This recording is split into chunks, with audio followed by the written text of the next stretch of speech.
मुलमुला थाना अंतर्गत ग्राम पकरिया में लगातार बारिश के बीच पेड़ में अचानक गाज गिर के और पेड़ के एक बड़का डाली पेड़ के बगल में बने गीताराम सुमन के माटी के घर में जा गिरिस। जेन बेरा ए हादसा होइस ओ बेरा में घर के 3 सदस्य मौजूद रही। घटना में कोनो ला गंभीर चोट तो नहीं आई से फिर एक गरीब परिवार के घर हाथ तहस नहस हो गए है। ग्रामीण मन करा ले गांव के सरपंच ला जैसे ए बात के पता चलिस त सरपंच हा तुरंत क्षेत्र के पटवारी के माध्यम ले प्राकृतिक आपदा के तहत मुआवजा के प्रयास करे लगिस। बारिश के समय में घर के टूटे ले गरीब परिवार ऊपर दुख के पहाड़ फूट गए हैं।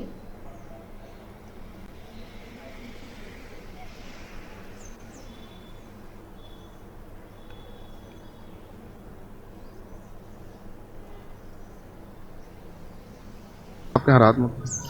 कल रात के बहुत वर्षा हुई से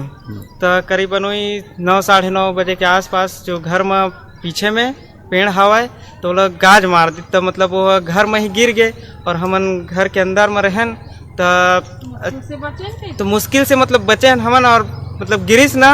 तो और बहुत सारा नुकसान भी हुए है घर में, खप्पर वप्पर भी टूटे हवा तो वही देख के हम बाहर निकले और बहुत सारा नुकसान हुए है।